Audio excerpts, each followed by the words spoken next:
I'm Emma Curtin, host of a new true crime podcast called Murder Archives. It's set in Toorak in 1929 about the murder of Norma Reese McLeod. Search for Murder Archives where you're listening right now.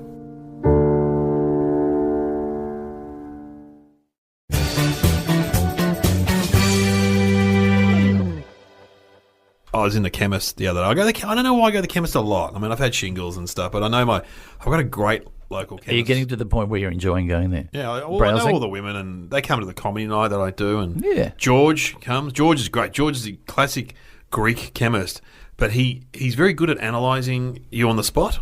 So he knows what he's dealing with. Yeah, he's good. He said, I said to him once, I've got a cold. He goes, you haven't got a cold, you've got hay fever. I said, I've never had hay fever. He goes, you've got hay fever. I guarantee it. And it was. So he's an older health professional. You know, I'm a big fan of the older health professional. See, I don't like the opposite when you have to tell a young girl your intimate problems. Yeah. See, I've got a rash on the groin and I need the antifungal cream. I'm at the point where I announce it really loudly when I walk in. I walked in today and said, I need some more more cream for that rash, thanks, girls. Got to say that fungal cream is good though. Oh, I've used fungal cream recently. It will work overnight. It's pretty good fungal cream for jock itch. Yeah, as it's called. But there is a new woman working there, and she asked me the other day, do your kids go to a normal school or do they go to a special school for children of celebrities? And you went, let me tell you. Can you imagine? Yeah, I said no. It's a Jamie Jury does the plants at the Fate, and we've got Shelley Craft, and and we have a celebrity chef in there every day. And Matt Preston's there with his kids, and Gary, George Calombaris. No, it's a normal school. I don't know if those schools exist. Maybe they exist in Hollywood. Maybe they. Well, I suppose there's certain private schools which attract, well-paid celebrities, but not me. So I know that question. In the US, I went to a supermarket and all the celebrities who shopped at that supermarket had their picture up on the wall. Really? Yeah, and they were sort of like old people from the 50s and 60s, black and white 10x8s. Oh, fantastic. A bit sad, but you kind of go, okay, that's pretty cool. There used to be a pizza shop in Carlton where the guy would always get a photo with, the celebrity. Yeah. Michael Veitch was up there. Yeah, but that was about the level. Michael Veitch was the most famous person on the wall. Then you look at other people and go, who's that? I went to a Greek engagement, a Greek wedding, I think, at a restaurant. A Greek restaurant, and they took a photograph with my girlfriend, and it was one of those ones where she looked great, and I blinked. I had the half blink going on. They put it in the front window. Yeah. Not in the front window. There's the Corio Roadhouse just outside of Geelong there, which does great jaffles and burgers. And that. Oh, I know that. On the left as you go out of Geelong. Yes. Yeah. Yeah. The ring road's cut it off now, but the trucks double parked there. Yeah. But if you went, I went in and the guy's looking at me, and then you could tell they're having a discussion with some of the other people. Is that guy? Who's that guy? And then he comes over and goes, You're Dave. Searching. Yeah, Dave O'Neill. Oh yeah. Can I get a photo with you? And they've got a whole Hughesy's been in there. Yeah. They got a whole walls of Because I went to a restaurant recently and the food wasn't great. In fact, it was pretty poor.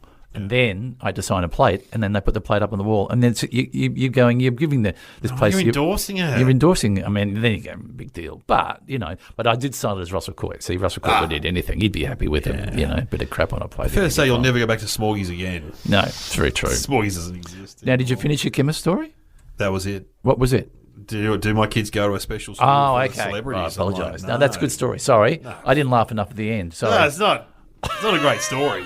It's just a story. I have that thing where sometimes people tell me a story and I tune out, and then I laugh at a bit that I think is the end. Yeah. Because I haven't been listening, and they go, "That wasn't the funny bit." You go, "Oh no!" He goes, and now I know I'm lost because I haven't heard the first part, and he's about to go to the next part, which is the payoff. And now I'm scared to laugh because it might not be. It's just like, I tuned out, mate. I wasn't listening. I tune out too. Don't worry. I think everyone tunes out. Yeah, everyone tunes out. Oh, I think men. Okay. But men also monologue people too. You know those men that monologue you about cricket or helicopters? Well, I reckon men are often just waiting to do their next little speech. While they're assembling their next little speach, going, you're working on, I can see you're working on... You're talking on, about travel, all right, I'm going to travel. Hang on. You're putting up a fence, are you? Oh, yeah, here's what you need to do. Oh, you've decided to get... I don't know, some sort of extra heating, ducted heating. Let me tell you all about that. So they're assembling and they're not listening. No, it's very true. So I may well be very guilty of doing that on this very podcast. It's normal behaviour, I think. Oh, there's the music! Hello and welcome to Somehow Related, and now please welcome your hosts Glenn Robbins and Dave O'Neill. All right, so good music. I don't know who chose the music, but it is. I think it's appropriate, don't you? Because often do you think the music has become indicative of this podcast? Yeah. I think it has. For sure it has. It's like when a name of a program is a pretty stupid name, but because like Spicks and Specks, for example. It's a lyric from the Bee Gees, but no, quite an obscure lyric. Yeah, quite an obscure song. Yeah, like with "Thank God You're Here." That was a working title, and then someone said that's the best thing. Don't change the title. No, we're going. That is a great title. Yeah, because it's also a catchphrase. Yeah. So then anyway, don't you love a catchphrase? My daughter was telling me there's a kid at school who says "relax" and he says that's my catchphrase, and I said to her, "That's not his catchphrase. It's just a word." You know?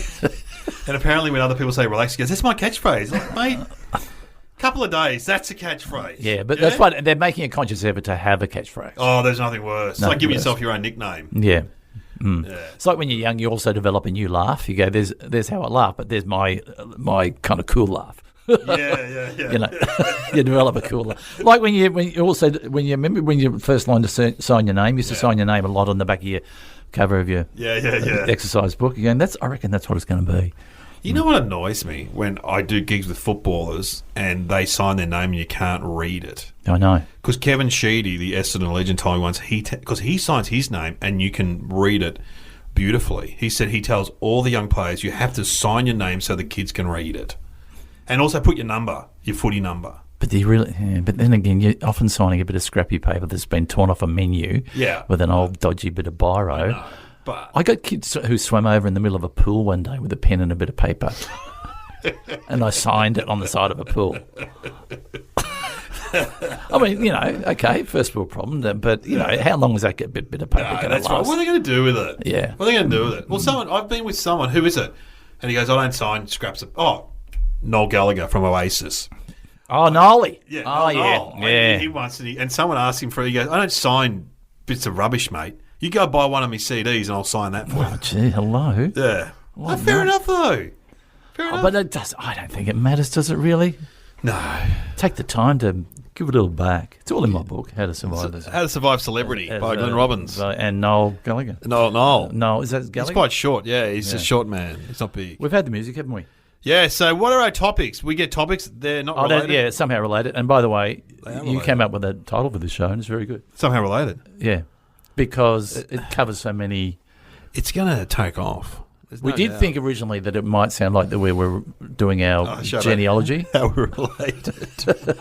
And we're not a bad show, really, because we go far enough back. Well, we would be related. We could go all the way back to how we're related. To Africa. And then we'd have to go that far back. Well, we'd go to England probably. I reckon we go to England, and I reckon you were a butcher. Yeah. I'm not saying your family was a butcher, and I reckon my family would have been like more like accountant or something. Yeah, okay, but white collar, white collarish. Yeah, probably white. Well, probably. Well, a merchant maybe. Yes. Yeah, and I was a butcher, which is a merchant too, but still. I don't think we knew each other. We probably just had nodding. We'd nod to each other. Robbins only. Oh, then again, I couldn't go to the butcher, I could have gone. You cut a meat. G'day, Dave. And if you were good, you would have gone out the back to get the meat rather than just getting the one that's out the front. My mum used to say that. We got special meat tonight. Why is that, Mum? Because he went out the back to get it. Really? Yeah. That's fantastic. Mum, it's just other meat out there. It's all meat. It's not special meat. Don't you love a good butcher? Can I have this special bit of meat, please? Not the meat that everybody else gets. Yeah. Mm. In my local butcher, Brenta, there's a few butchers, but anyway, this one called Brenta. They're Italian guys, right? And they give out a calendar. They used to give out a calendar at Christmas, but they had 2 calendars. Mm. Oh, so you got a good special one and there's a rude one. And there's one with just scenes of Italy or Greece or somewhere. Oh. But then I heard him say to the apprentice one day, "You gave Mrs. Jones the wrong calendar, you idiot. She's come back and complained."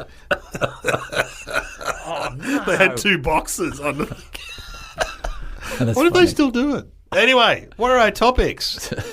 High visibility clothing and wedding dresses. I'm obsessed by high vis because I've got to admit you are. You often talk about high vis. You often, in terms of your comedic sensibility, your cultural take on the world is via high-vis and well, yeah, it's interesting because, I first came across high-vis when I was in the movie The Nugget because we had to wear high-vis, which was 2001. Early days for high-vis. Early days for high-vis because I said to the wardrobe person, well, is this what they wear now on the road? She goes, yeah, they all wear high-vis now. This is coming in. And so we all wore high-vis. And is the high-vis has something that when you hit it with light, makes it same as what you used to have on your bike, was it? No, hang on. Reflective light. It's a reflective paint so there's material. Must be something in it. But as my dad refused to wear it because he was a trades teacher and worked in factories and stuff. And to quote him, he said, his high-vis is going to help me when I fall from a ladder.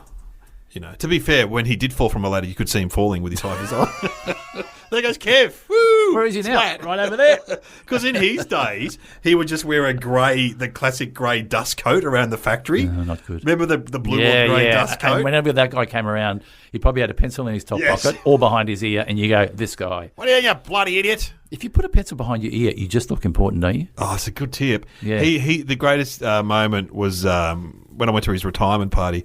They told stories about Kev, and he found one of the apprentices had condoms on him, and he brought the kid up the front of the class and showed all the other students the condoms, and he said, "It's just a shame, bloody Steve's parents didn't have these 15 years ago." Hey, got a huge laugh.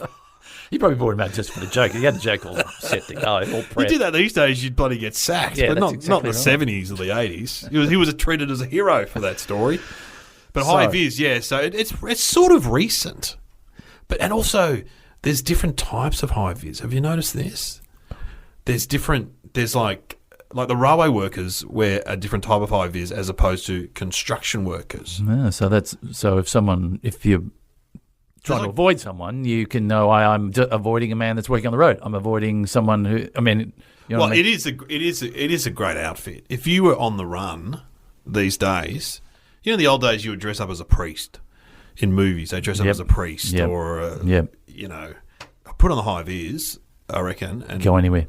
Go anywhere. The house to us got robbed. They were in high-vis. Oh, really? Yeah, walked down the sideway, pushed the window open, got in. No one said. And I remember seeing a couple of guys wandering around going, well, they must be. They're workers. They've got the high-vis on. Yep. It's the new ticket to anywhere, isn't there? If guys walked in here now, this studio, and were walking around in the high-vis, you just go, oh, they're obviously delivering something or... Yep. Something like you said before, you put on a white coat or a grey coat. If you've got any sort of uniform, people go, you're fine. I did that sketch on the Mick Malloy show. I don't know if it's on YouTube, where I dressed up as a security guard in a very nondescript uniform with a hat, and I walked around the streets, and people listened to you. Oh yeah. I was telling people to get off the bus stop. Guys, get off the bus stop. And then I would lay down on the bus stop. Classic. I was in the supermarket car park telling people to return their trolleys, and women would go, I still got my shopping in. I'm like, I don't care. Shopping out, trolley back. And they all listened. Classic. Exploiting the goodness of good of good a uniform. You know who reacted badly to a uniform? This is interesting. Older migrant men. Because obviously they've come from countries where a uniform is pretty full on. So they push back. Oh man, they get abusive, yeah. Or react. They look like I'm about to arrest them. They look really bad. So I realised don't approach older Italian guys or Greeks because they reacted very badly to a uniform. Probably thought I was a parking officer. It is interesting though because you just automatically feel more important, don't you? As soon as you put it on. When was the last time you wore a uniform? You would have worn. Well, I tell you what, I got to wear a fireman's outfit once. Stripper. Yeah. I think I can say every guy looks good in a fireman's outfit. Yeah, right. Interesting. There's something about it. You feel fearless and you look taller, and the red makes you look ready, and the big collars and the... You ever been to a fire station? Well, I did a thing for a TV show where I went. They had the artificial fire, and I went into a room that was on fire and did the whole thing. Yeah, it's fantastic. Went up Tonight Live. We did a live cross from the. Where they used to do that fire. Yeah, that was in Melbourne. In Collingwood. Yeah. They used to have the fire state thing there. Yeah, and did a really good joke. I said, "Hi Steve, I'm up the top of the cherry picker, and I'm so high I can actually do this." And I reached off camera and grabbed a seagull. And good joke. It wasn't a real seagull. Good joke. And very good joke. Yeah, and then who handed you the seagull? Oh, sleight of hand. I don't know. I just did it. Really, like a magician. Got a lot of talents, Pretty good. But we went to one of those fire stations on a tour. And the kids are in kinder. Oh, my son loved it. And then this was at Sunshine, which is in the outer western suburb of Melbourne. And they set fire to a car. Just another normal day at Sunshine. How much fun's that? They set fire to a car, and then they had all these rooms where they practice crawling through the. Yep. Oh, the heat. When you go to a room that's even where it's at, the heat is just it is just incredible. It takes your breath away. Literally, it sucks the oxygen out of you.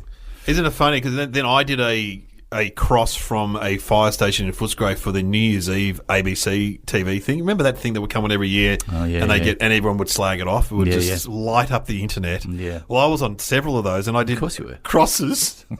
One from the Maribyrnong where I had a shopping trolley. I said, because I was the Melbourne element. They were all up in Sydney. All these people up in Sydney, Adam Hills or whoever was hosting in Sydney. And they crossed to me, and I'm like, I'm down here by the beautiful Maribyrnong, and then crossed to the shopping trolley that I put in the. I had to put a shopping trolley in the river while the security guard was going, well, excuse me, what are you doing? What are you... Mate, it's for TV. Just relax. I can do anything. We'll get it out. On TV. Everything stops for TV. But then we crossed to the Footscray fire station, and I sat around with these... And they had to keep going off for illegal fireworks. Oh, bloody hell, go. Not illegal fireworks. Drew Street. Let's go. Come on, boys.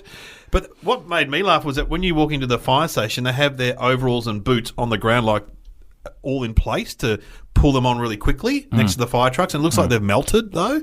Oh, does it? Just these overalls and boots on the ground, like someone used to be in those. Oh, they've kind of I'll be melted into them. Yeah, right. They were melted on the ground. They're like someone had melted. Anyway, they told me a funny story was that they had their annual Christmas party and they went to see Rodney Roode at the Dragonfly restaurant, which is near the airport in Melbourne. Now, have you ever done a gig there? I'll tell you a story about that. Oh, really? Well, okay. Well, I'll tell you this one first. Yeah, you go first. Okay, so it's a big all-you-can-eat Chinese restaurant where they have entertainment on occasionally. I've done a gig there years ago.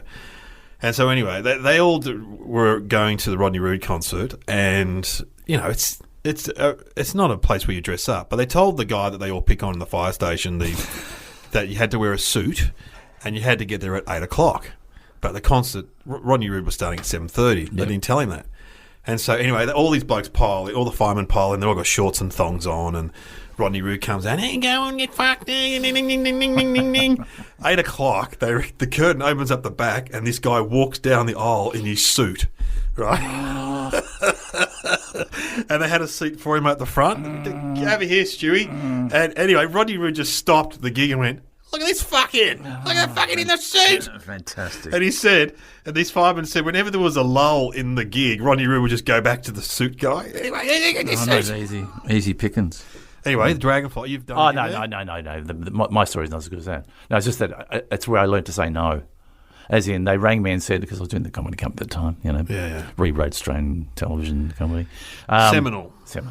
And they rang me and said, will you come and do a gig? And I went, oh, look, I'm not sure. Because I'm doing the comedy company, I'm pretty busy. Are we going to pay you big money? And I said, oh yeah, I know. And all you can eat smorgasbord, Chinese food. All you can eat Chinese food smorgasbord. Yeah. And she goes, and then I'll ring you back. Oh no, she rang me back the next day. And goes, can you do the gig? And I went, I'm not sure. He goes, well, I need to know now. Oh.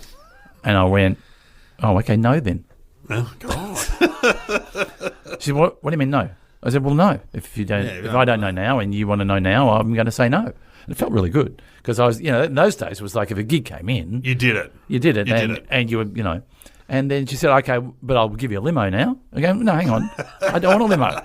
I'm saying I don't want to do the gig. Oh, okay then. Okay, bye. I was like, well, that felt good. The thing is what they always say to me when people like that ring up and they always go, well, we've got no money, but we'll feed you. We'll give you a meal. And I always go, I've got food at home. What I don't have at home is cash. Can you give me some of that? We'll feed you. That happened the other day. We'll feed you and we'll give you free parking. Oh, thanks for that. I must admit, I have come to your gig in Melbourne. The Grandview. The Grandview, and I think I've said, don't worry about paying me. I'll just have a nice meal. Yeah, have some food. It makes me very happy. Anyway, so high vis. And wedding dress. Now, you've never been married. Have you been married? No, I've had the same partner for almost 30 years, but we never married. No, I'm sorry. I proposed in France, as she'll remind, in a department store cafeteria. Very romantic. Well, I had the ring in my pocket, and we went to, like, say, the cafe where that Amelie movie was filmed, which she loves that Amelie. Oh, it's a lovely film. Yeah, it's a great film. I can't remember anything about it, but it was funny. It's a good funny. It was a reader. Huh? It was subtitled. Yeah, she had to read it. Yeah. But there's a lot of action going on, you know. You could watch it without, without reading it. Yeah, it's a great movie. I get it. Yeah, it's a great movie, but the cafe wasn't that good. I just didn't feel the urge. And so then we went to a department store, like going to the Coles cafeteria in the old days in Paris, though, and I went, "Oh, this will do." I'll give it the ring out. But anyway, we never got married because she said no. She said no. She said yes, but then. Look, she was pregnant, and then she's breastfeeding, and then we just got old and went, yeah. And also, her dad was a minister, so she went to a lot of weddings as a kid. So, a bit over weddings, maybe. She's a bit past it. It's like you said to me, our cat died, and you get the ashes put and leave them on the mantelpiece, and you said to me, we've got our cats, and I've still got them. And I'm going, well, that won't happen at my place. Well, we'll actually get around to getting rid of those ashes in a beautiful way, not getting rid of. Put them out in the garden. Sprinkle them. Still, I don't even know. I still haven't done it. Still haven't got around to it. Poor old Torty. Poor old Torty. Yeah. I met Torty. Torty deserves a resting place, but then again, Torty's probably in a warm cupboard somewhere. They go into a bit too much detail because they go, and we guarantee that the ashes you have got are of your cat. They're not. Yeah, because they often burn him. I know they cremate him in a group. Yeah, once a week. So they go, how many dead cats in this week? We've got 12, Terry. We're saying, we've got a couple more coming in. So bung them all in together. Yeah, crank it up. And I just tell them it was theirs, and but they guarantee one fire, one cat. Yeah, one fire, one cat. One fire, one cat. Because, which I don't. I don't believe that. I don't know. Because how are you going to go? You can't. We've got two lots of. We got Schnoodle, who was my long-term cat from Shed Housing. Schnoodle, good name. Schnoodle, who had diabetes, and I had to inject it with insulin twice a day. I lived a long time, Schnoodle, but that Schnoodle died, and then we had Mudgy, which was another cat that died. Name. Yeah, Mudgy was crazy though. But Mudgy was a twin to Amelie, who has still got something old, something new, something borrowed, something blue. I'm just whiteboarding this. When was the last wedding you went to? You reckon? I went to a wedding once where I'm not trying to make fun of people with a stutter. Okay, but this actually happened. It was on on the back blocks. There's the back of the Gold Coast. There's all those canals. Yeah. And we got one of those boats that drive, and the wedding was going to, and the reception was going to be on the boat. So it was hot, it was airless, and he got up to say his vows, and he was going really well because he normally stuttered quite badly, and then he stopped, and we thought, the stutter's got him, and he just keeled over. He fainted? Fainted, yeah. He's just gone down like a sack of shit. He's hit the... Was he the best man or the groom? That was the groom. Oh, he's so much pressure on the poor guy. Yeah, I felt sorry for him. He just said, I woke up, I was having a beautiful dream, and then he got up and someone held him and he finished off the thing. Oh, my God. Yeah, but... that's full on. Last wedding I went to was Carl Chandler's, friend of the show. I met his wife. I don't know Carl that well. Carl, if you're listening, but maybe if you redo your vows, maybe next time I'll get invited. His wedding was great. Oh, was it? Oh, it was good fun, but I had to do a gig that night. Yeah, well, I had this charity gig. Right? Gee, you're good. And it was sort of nearby. It was half an hour. So you didn't go wedding, gig. Something's got to go. You went, I'll do both. As you do. Because this woman kept ringing me up and she goes, so-and-so's dropped out and we've got 500 people coming. You're still coming, aren't you? So I didn't have the heart to say. 500? Yeah, it was a big charity. Sorry, the charity. I think the wedding. Sorry. If there were 500 people at Carl's wedding, you would have got an invite. Yeah, of course. Anyway, I went to Carl's. I saw the vows. I had something to eat. Then I went to the gig and I came back just in time to see them walk out the... And he goes, are you still here? I went, been here all night. Yeah. But he found out the truth. I think the last wedding I went to was Ed Cavali's wedding. Oh, yeah. Well, that was a few years ago. That's a few years ago. Yeah. Except we couldn't go to the church because Selena was working, so we could only go to the reception. And then some people in Radio World, because it wasn't my fault, then got up on the radio and said, oh, by the way, Glenn Robbins didn't I wasn't happy about that. I said to him, you know what happens, you got to watch out. Well, I was late to Hughesy's wedding because Kieran was breastfeeding one of our kids, right? And, breastfeeding is I don't know if you know much about breastfeeding, but if the baby's, you got to let the baby feed. You can't just pull the baby off. Well, maybe you can. I don't know. Sorry? It took a while. Off the nipple. Because this is how the baby is there. Right. Yep. Anyway, and so we run up. It was at Flemington Racecourse, and we run up, and they're doing their vows, but there was no way to get in there without making it look like in the garden. It was in the garden. Yeah. And so we come up behind them, and everyone's in front of us, and they're standing with their backs to us. She's like, "I can't, mate. Just go over there." Oh, that's good though. That's a good moment. It's a memorable thing. Yeah, I mean, it's good, but bad, but good. And then it was reported in the Herald Sun the next day. Really? Yes. Well, there were journalists there because his wife's a journo, ex-journo. Anyway, it didn't matter. It's always good to get mentioned, Herald Sun. It's a bit of profile building for Dave O'Neill. I went to the movies once by myself and someone wrote it up in the paper. See, that's not fair. Who was seen at the cinema by himself, poor old Kel couldn't find a friend. Where was Kath? Just going to the cinema. Imagine if you did a Pee Wee Herman in what happened to him? Remember Pee Wee Herman? He was masturbating. But he was in an adult cinema. I mean, give the guy a break. That would have never happened. That was pre-internet. You see, I suppose someone like that, if he was that way inclined. In other words, he was needing to release himself. Attend to himself. Yeah. And he couldn't go into. I mean, surely there would be those shops that they have over there. You're right. Yeah, I mean, but they have little booths. I've seen them on movies. I saw it on that Amelie movie that we just talked about. Yeah, but he got anyway. Anyway, so high vis and a wedding dress. What else do we know about wedding dresses? I don't know. But it's interesting. You've never been married.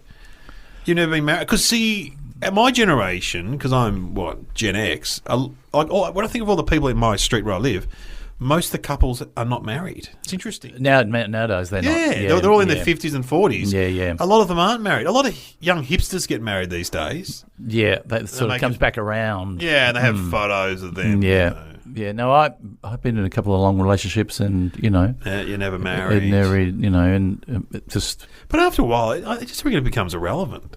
Because you might as well be married. I have said that if you're not religious and you're answering to a God and a lawyer, why do you have to? Exactly. Yeah, I guess making it public though is appropriate. And let's face it, if you break up with your partner, she's going to get half, probably more than half. Yeah, you're still married. Cleaners. Yeah. Imagine if you were cleaners. You'll be in a flat and she took you to the cleaners. Yeah. Anyway, sorry. Okay.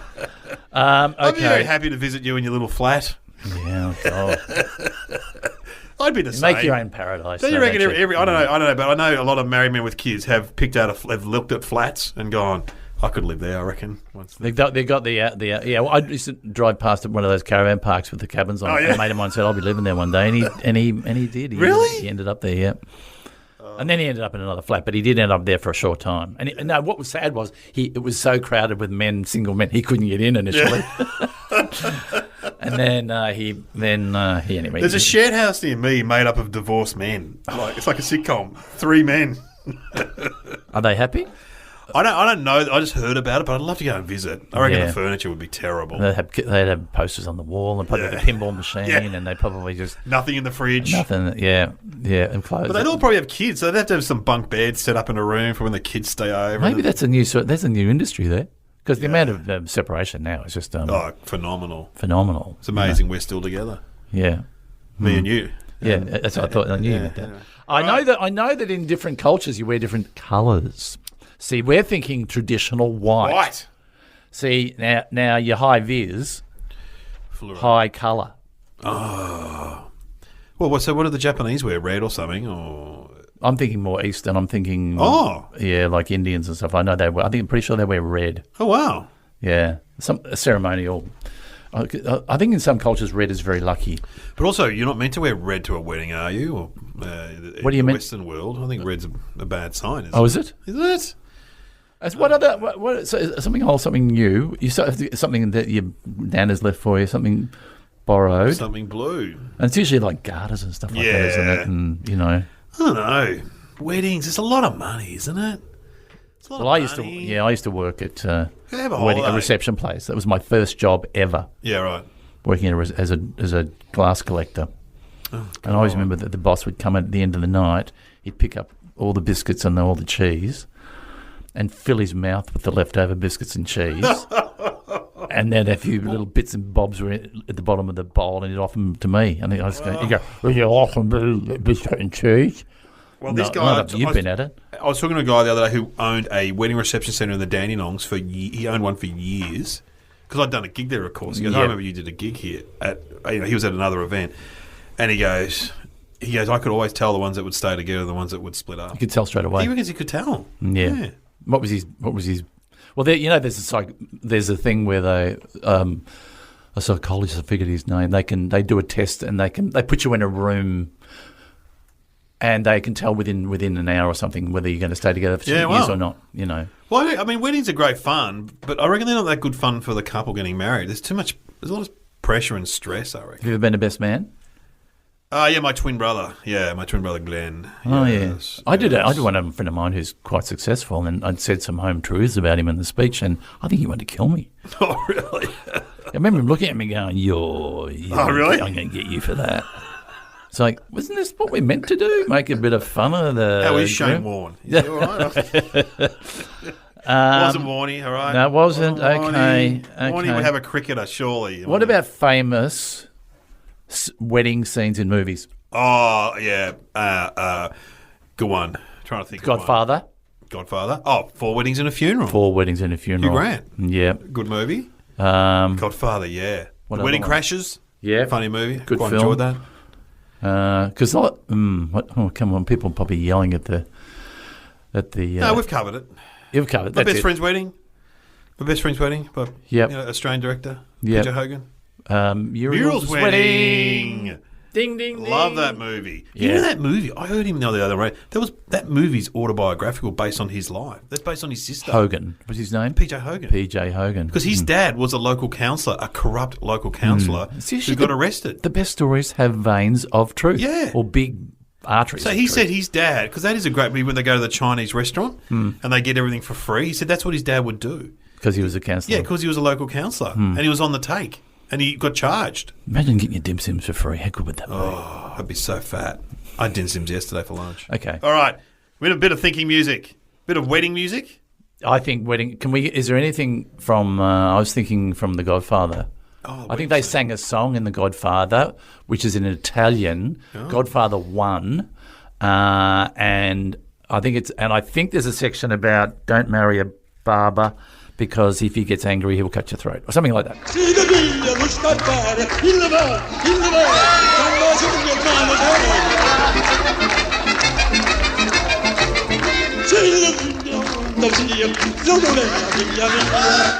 The Graduate, great wedding scene. Oh, where he taps smacks on the window and he's taking on the position of Christ in the window. That is a good one. Here's to you, Mrs. Robinson. I mean, she was very attractive. Who was the actress again? Who played Mrs. Robinson? Was it Annette Bening? No, it was... I think that's... Who played Mrs. Robinson in The Graduate? Sam?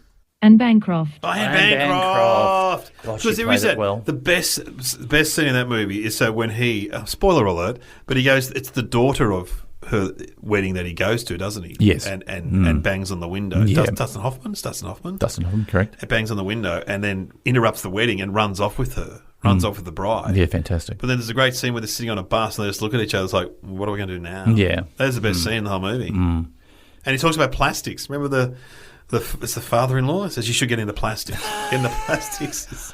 I just remember that. I've got to watch that movie again. Oh, I've got it on DVD. It's a great one to pull out. It's an absolute classic. Here's to you. Have you ever had a Mrs. Robinson moment? No. Still time. Don't think I have either. Even though I'm 53, so Mrs. Robinson would have to be in the 70s now. Well, I think I might have told you before, it wasn't really Mrs. Robinson. It was she used to, a friend of my mum's. Oh, God, here we go. Strap yourself in for this. Strap yourself in, kids. A friend of my mum's, they were the first to have a Clark pool. And I used to like to go swimming. So in that holiday period, when you'd finish school, but there weren't holidays, that period. Yeah. You wrote a book about it. Summer of 82. Yeah. I would get invited around to swim in her pool. Yeah.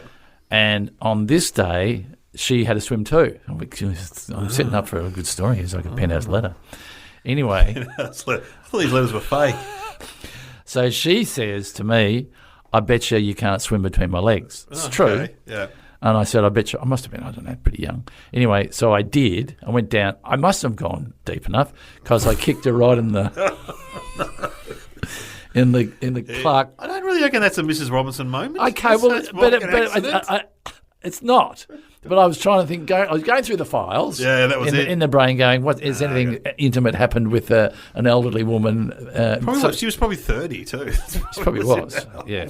How old would she have been? Mums would have been 30s probably. Yeah. 30s. Anyway. All right. Well, I think we need the answer, but we haven't. What is our answer? I'm going to say maybe. Oh, you go first. I'm going to say that someone was at an Indian wedding and saw the outfit and went, "Look at her standing out from the crowd. We need to wear colours that make us stand out." They were reminded of, because weddings okay. So that's where they got the idea for high vis from. Yeah, so she's standing out against everybody else. Yeah. So what do? You wear a brightly coloured outfit. So therefore, he's taken the idea of colour and applied it to the body of people who workers that you can see on the side of the road. Okay. I think there's been high vis. There's been a high vis wedding. Someone had the first high vis wedding where everyone wore high vis. Oh, okay. But high vis already existed. Yeah. This is and a they've recent gone. thing. Okay, maybe a celebrity had a high vis wedding. So it's a fun thing. Yeah, a fun thing. Or the wedding party, or everyone who came. Everyone who came was in high vis. It was maybe a mining camp somewhere. Oh, that's a nice idea. Because I remember the guys who when they came out of the Tasmanian mine. Yeah, Brenton. Did they have high vis? I auditioned for that movie. You would have been great. Yeah, as the role that Shane Jacobson did as Branton. And who was the other guy? Todd. That was played by the big guy. Yeah. He plays Kerry Packer sometimes. Yes. Yeah. Oh. Got a big loud voice. And he was in Chase for Skase. Sam. Who was that? He was in Chase for Skase, and he's done a lot of stuff, hasn't he? And he's in The Hollow Men. Yeah. He was in The Hollow Men. He was one of the leads in The Hollow Men. He's a good Australian actor. He got a big booming voice. He played Kerry Packer. If you put the Kerry Packer story. Lucky Hume. Lucky Hume. Yeah. He's a very good actor. Very strong presence. In the audition, sorry. Sam. Lucky is a Batman enthusiast. He's a Batman nut. He's a Batman nut, like Seinfeld is a Superman nut. Yeah, he loves Batman. But when I did the audition, how funny is this? I had to lie on the floor, and the guy, just in an office in South Melbourne. Oh, okay, that's good. Pretend you're trapped in the mine. Yeah. You're in the mine. Yeah. What are you saying?